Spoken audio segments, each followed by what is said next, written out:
영상을 시청하시기 전에 구독과 좋아요 부탁드립니다. 반갑습니다. 바로주식TV 캡틴 바로 홍주환입니다. 최근에 아람코에 대한 뉴스가 많이 나오면서 아람코에 대해서 관심을 갖는 분들이 급격히 많아졌습니다. 이제 우리나라 외인 자본 이탈이 아람코 때문이다, 아람코 상장 소식 때문이다, 이런 뉴스들이 많이 나왔어요. 그러면서 이제 저한테 아람코에 대해서 한번 다뤄주세요 하시는 분들이 많아가지고 오늘 아람코에 대해서 한번 다뤄볼 건데요. 일단 다루기 전에 미리 좀 말씀드리고 싶은 거는, 이거 외인 자본 이탈이 아람코 때문은 아닙니다. 그거 명심해 주세요. 그거 좀 잘못된 보도입니다. 아무튼 그것 때문은 아니니까 그거는 좀 이렇게 숙지하시고 한번 아람코에 대해서 알아보도록 하겠습니다. 네, 아람코는 무엇인가? 아람코 이 내용으로 제가 예전에 이제 한국경제에서 아침 생방송 중에 한번 다뤘던 내용인데 아마 보신 분들도 있을 거예요. 이게 이제 첫 번째로 아람코는 사우디아라비아에서 운영하는 국영기업입니다. 국영기업이란 거는 나라에서 운영하는 기업이죠. 그리고 원유회사입니다. 전 세계 원유 생산량의 12.5%를 차지를 하고 있습니다. 그리고 전 세계 영업이익 1위라는 명예를 갖고 있습니다. 지금 상장 회사 기준으로 영업이익 1위, 2위, 3위가 있는데, 영업이익이란 무엇인지 한번 먼저 이야기를 드릴게요. 영업이익이란 총 매출액에서 매출 원가를 빼면 이를 매출 총액 이익이라고 하는데, 매출 총 이익에서 인건비나 세금, 공과금, 광고비 등 이런 일반 관리 및 판매와 관련된 비용을 뺀 금액을 영업이익이라고 할 수 있습니다. 그럼 이제 지금 상장된 회사 중에 영업이익 1위는 어디일까요? 바로 애플입니다. 지금 818억 달러, 하나로 93조. 그리고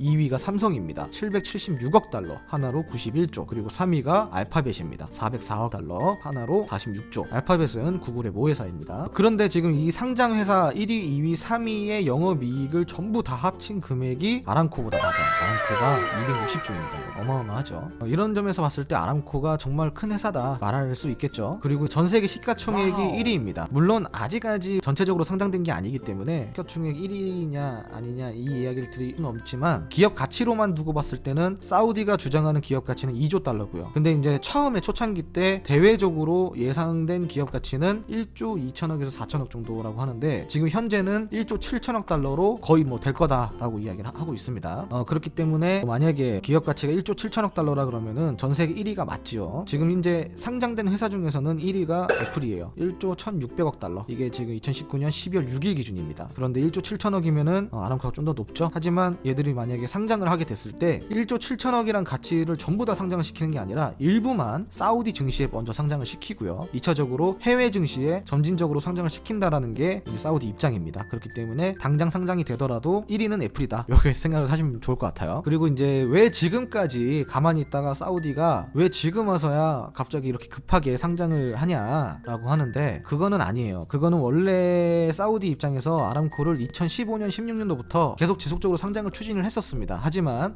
첫 번째 이유로 장기 저유가가 있었죠. 2013년 14년부터 시작해가지고 계속 내려가는 이 저유가, 장기적으로 저유가 시대가 도래되면서 사우디가 아람코를 상장을 못 시켰어요. 왜냐면은 일단은 기름값이 올라야 아람코의 가치도 오르죠. 근데 이제 기름값이 계속 내리니까 아람코의 가치가 계속 떨어지는 거예요. 그러다 보니까 계속 상장을 미룬 거다라고 생각을 하시면 좋을 것 같고, 두 번째로는 이제 그 드론 테러가 있었죠. 이 드론 테러에 대한 피해 금액으로 봤을 때는 사우디한테 그렇게 크게 피해를 주는 금액이 아닙니다. 그런데 이 테러라는 거를 제3자의 시선으로 바라봤을 때는 상당히 불안한 거거든요. 그러다 보니까 이런 대외적 시선을 많이 신경 썼다, 분위기를 보면서 눈치껏 알아서 이렇게 사그라들었을 때 상장을 시키려고 분위기를 탄 거다라고 생각을 하시면 좋을 것 같습니다. 두 번째 이유로는 세계 에너지원의 변화가 있습니다. 이 세계 에너지원은 지속적으로 계속 변화되고 있습니다. 그러다 보니까 원유에 대한 생산량은 계속 낮아지고 다른 신재생 에너지의 사용량이 점점 늘어가고 있는 상황이거든요. 이게 지금 2014년도 자료인데, 이때보다도 지금 신재생 에너지라든가 원자력은 더 늘었고요. 그리고 수력도 조금 더 늘었다고 볼 수 있고, 태양광이나 풍력도 점점 더 늘고 있습니다. 이렇듯 신재생 에너지들이 계속 나오고 있고, 그리고 2차 전지도 있고요. 폐기물을 활용한 또 에너지원이 있고요. 계속 신재생 에너지원의 생산량이 계속 늘고 있는 상황이기 때문에 전 세계적으로 원유의 그 의존도가 점점 계속 낮아지고 있어요. 그러다 보니까 사우디 입장에서는 지금 빨리 상장을 하지 않으면은 아람코의 기업 가치를 제값에 팔지를 못하는 겁니다. 그렇기 때문에 지금 이렇게라도 빨리 상장을 할 수밖에 없는 상황에 왔다. 더 이상 미룰 수 없다라고 생각을 하시면 좋을 것 같습니다. 그리고 세 번째 이유로는 사우디가 이제 경제산업의 체질 개선이 분명히 필요한 시기가 왔다라고 생각을 하시면 좋을 것 같아요. 사우디는 지금 원유 의존도가 거의 90% 이상, 거의 뭐 100%다라고 생각을 하셔도 될 만큼 원유 의존도가 높아요.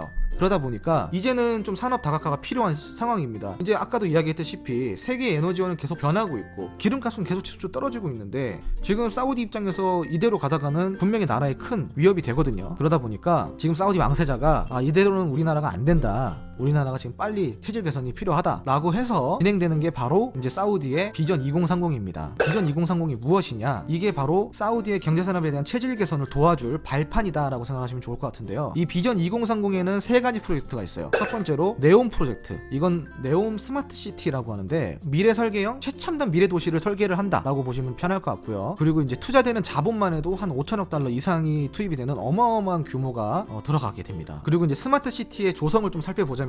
모든 에너지는 태양광과 풍력이 담당을 하게 되고요. 이동수단은 자율주행 자동차가 주 이동수단이 됩니다. 지금 현재 우리나라에 사용하고 있는 자율주행은 반자율이고 지금 이제 스마트 시티에 들어가는 투입이 되는 자율주행은 완전 자율이라고 합니다. 근데 그건 이제 뭐 어떻게 될지 모르겠습니다. 그리고 이제 아이돌보미 시스템부터 시작을 해가지고 실버타운의 인력까지도 뭐 로봇이 투입이 된다고 하고요. 모든 시스템은 AI, 인공지능 시스템이 기본적으로 장착이 된다고 합니다. 멋지네요. 이런 도시에는 한번 살아볼 만할 것 같아요. 그리고 이제 두 번째로 홍해 개발 프로젝트가 있는데 사우디에는 홍해가 있는데 홍해상에 사우디가 섬이 많습니다. 그 섬 중에 22개 섬을 국제 관광 단지로 개발하는 프로젝트가 바로 홍해 개발 프로젝트다라고 생각을 하시면 좋을 것 같고요. 이 개발을 통해서 약 7만 명 이상의 일자리가 지금 창출이 된다고 하고 사우디 GDP에 55억 6천만 달러를 더해줄 거라고 합니다. 이뿐만 아니라 연간 100만 명 이상의 관광객이 유치가 가능하다고 하고요. 그렇게 된다 그러면은 아무래도 이제 사우디의 비전 2030의 주요 목표인 산업 다각화의 주된 수단의 프로젝트다라고 볼 수가 있겠네요. 그리고 이 프로젝트의 1단계 내용이 바로 이제 공항과 요트 정박지, 그리고 주택단지, 그리고 레크리에이션 시설, 그리고 3,000개 이상의 호텔 객실 등이 건설이 될 거라고 합니다. 2차 단계도 있고 3차 단계도 있겠죠. 그러다 보니까 여기에도 또 투입되는 자본이 당연히 많다 적다 많을 수밖에 없다 라고 이해를 하시면 좋을 것 같습니다. 그리고 세 번째로는 키디아 프로젝트인데 이게 이제 정확한 발음으로 끼띠아 프로젝트라고 합니다. 근데 편하게 이거를 그냥 사람들이 키디아 프로젝트라고 부르는 것 같아요. 이게 이제 어떤 프로젝트냐면은 엔터테인먼트 시티를 개발을 하는 프로젝트입니다. 엔터테인먼트 하면은 뭐가 떠오르시나요? 좀 놀이시설, 문화관광 이런 것들이 좀 떠오르시지 않나요? 그게 사우디 중부에 있는 사막을 엔터테인먼트 도시로 개발을 하겠다라는 프로젝트인데 여기에는 이제 테마파크랑 그리고 워터파크, 그리고 자동차 레이싱 시설이 들어가고 실내 스키장, 그리고 자연공원, 문화공원 등 다양한 시설들이 들어가는 테마 중심의 시티다라고 생각하시면 편할 것 같습니다. 이게 이제 2025년도까지 약 4천 가구 이상의 가구가 들어오고 2030년까지는 1만 가구 이상의 주택이 들어온다고 합니다. 그리고 국내외에 뭐 다양한 기업들의 상업 지구를 만들어 줄 것이다 라고 이제 이야기를 하고 있는 상황이고, 만약에 엔터테인먼트 도시가 완공이 된다 그러면은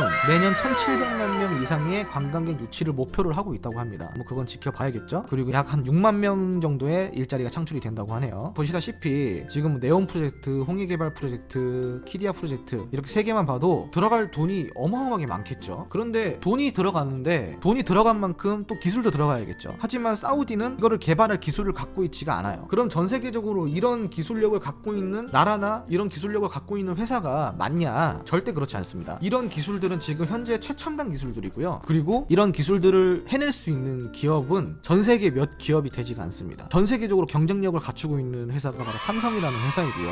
실질적으로 사우디 자체에서도 우리나라를 모토로 삼고 있습니다. 우리나라가 빠른 시간 안에 경제 성장을 이뤄냈잖아요. 그러다 보니까 사우디 입장에서는 우리나라가 참 배울 게 많은 나라다라고 인식을 하고 있고, 실질적으로 이재용 삼성 부회장이랑 사우디 왕세자랑 지금 몇 차례 계속 만남을 갖고 있는 상황이고, 문재인 대통령이랑도 함께 몇 차례 회동을 하면서 회담도 나누고 상당히 분위기가 좋은 상황입니다. 실질적으로 삼성전자랑 삼성그룹이 비전 2030의 주된 기업들이 될 거다라고 이해를 하시면 좋을 것 같아요. 지금 이미 좀 MOU가 체결이 된 된 상황이고 첫 번째로 좀 살펴볼까요? 반도체, 5G, 인공지능, AI, AI 기능, 그 최첨단 ICT 전 세계적으로 기술력 갖고 있는 회사는 삼성전자밖에 없어요. 그러다 보니까 이 관련돼서는 삼성전자가 투입이 될 것이고, 그리고 삼성전자가 투입이 된다 그래도 이 많은 일들, 그 많은 도시 건설에 필요한 그 인력과 자원과 기술력을 삼성전자 자체로만 충당을 할 수가 없습니다. 그렇다 보니까 협력사가 분명히 들어오게 됩니다. 그러다 보니까 그런 협력사, 계열사, 해당 관련 섹터들을 또 우리가 관련주로서 한번 주의 깊게 볼 필요가 있겠죠. 그리고 이제 ICT 같은 경우는 이제 정보통신 기술이라고 하는데, 이 기술 또한 삼성전자가 또 세계적으로 경쟁력을 보유하고 있습니다. 그러다 보니까 이런 것들 꼭 이제 참고를 하셔가지고, 삼성전자는 무겁잖아요, 여러분. 이미부터 좀 무거운 대형주잖아요. 장기적으로 투자하는 건 나쁘지 않습니다, 삼성전자. 하지만 우리가 빠른 시간 안에 조금 더 높은 수익률을 얻으려고 그런다 그러면은 여기에 관련된 협력사들 한번 좀 찾아봐서 투자 전략을 세워보면 좋지 않을까, 그런 생각을 제가 넌지시 한번 드릴 수가 있겠네요. 두 번째로는 건설, 항만, 조선 등이 있고요. 이게 또 삼성물산,